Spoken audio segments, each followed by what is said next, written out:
सभी को नमस्कार। स्पेशल एजुकेशन यूट्यूब चैनल में सभी का हार्दिक स्वागत है। तो आप देख रहे हैं कर्मचारियों की बल्ले बल्ले ब्रेकिंग न्यूज़ है। महंगाई भत्ता बेसिक सैलरी में होगा मर्ज, सैलरी में होगा बड़ा धमाका। आगे डिटेल्स में यह है, बने रहिए, अंत तक जरूर देखें कि अगर आप केंद्रीय कर्मचारी हैं या सरकार के नए वेतन आयोग की खबरों में रुचि रखते हैं तो यह खबर आपके लिए है। केंद्र सरकार ने 8वें वेतन आयोग को मंजूरी दे दी है।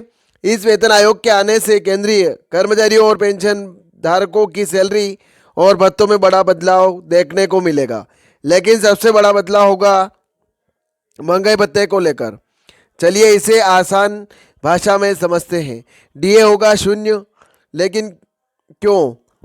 8वें वेतन आयोग के लागू होने पर सबसे बड़ा असर महंगाई भत्ते पर पड़ेगा। खबरों के मुताबिक जनवरी 2026 से डीए को 0 कर दिया जाएगा और इसे मूल वेतन में मर्ज कर दिया जाएगा। इसका मतलब है कि कर्मचारियों को पहले से मिलने वाला महंगाई भत्ता अब उनकी बेसिक सैलरी में जोड़ दिया जाएगा और डीए की नई गणना शून्य से शुरू होगी। उदाहरण के लिए अगर किसी कर्मचारी की बेसिक सैलरी 34,200 रुपये है और डीए 63% पर है तो उसे अभी 21,546 मिल रहा है। 8वें वेतन आयोग के लागू होते ही यह 21,546 उसकी बेसिक सैलरी में जुड़ जाएगा। इसका मतलब यह है कि उसकी बेसिक सैलरी 55,746 हो जाएगी और डीए की गणना 0% से शुरू होगी।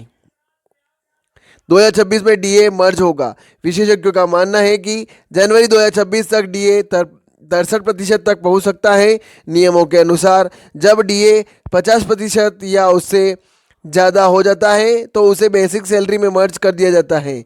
हालांकि इससे पहले सरकार ने इसे 50% पर मर्ज किया गया था। अब चर्चा यह है कि 8वें वेतन आयोग के तहत डीए को 63% पर मर्ज किया जाएगा, लेकिन यह देखना होगा कि क्या सरकार पूरा 63% जोड़ती है या सिर्फ 50%। डीए मर्ज होने का फायदा। महंगाई भत्ते को बेसिक सैलरी में मर्ज करने से कर्मचारियों की कुल सैलरी में बढ़ोतरी होगी। उदाहरण के लिए अगर किसी कर्मचारी की बेसिक सैलरी 18,000 रुपये है और डीए 50% है तो उसका डीए 9,000 रुपये होगा। डीए मर्ज होने के बाद उसकी नई बेसिक सैलरी 27,000 हो जाएगी। इससे अन्य भत्तों जैसे HRA, house rent allowance, TA, travel allowance आदि की गणना भी नई बेसिक सैलरी के आधार पर होगी, जिससे कुल सैलरी में और इजाफा होगा। डीए की गणना कैसे होगी? 8वें वेतन आयोग के लागू होने के बाद डीए की गणना एआईसीपीआई के आधार पर की जाएगी। 2026 से डीए की गणना 0% से शुरू होगी और हर 6 महीने में इसमें बदलाव होगा। उदाहरण के लिए जनवरी 2026 डीए 0%, जुलाई 2026 डीए 3 से 4%, यानी एआईसीपीआई के अनुसार जनवरी 2027 डीए 7 से 8%। यह प्रक्रिया हर 6 महीने पर दोहराई जाएगी और डीए में बदलाव होता रहेगा।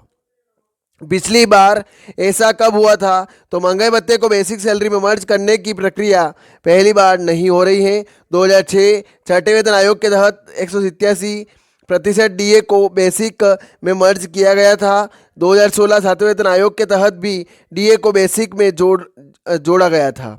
यह प्रक्रिया हर नए वेतन आयोग के साथ होती है ताकि कर्मचारियों को एक बेहतर वेतन संरचना मिल सके। क्या होगा डीए मर्ज का असर? तो डीए को शून्य करने और बेसिक सैलरी में मर्ज करने से कुछ प्रभाव देखने को मिलेंगे। सैलरी में इजाफा। बेसिक सैलरी बढ़ने से कुल वेतन में वृद्धि होगी। भत्तों की नई गणना। अन्य भत्ते जैसे एचआरए और टीए नई बेसिक सैलरी पर आधारित होंगे। महंगाई भत्ते की नई शुरुआत।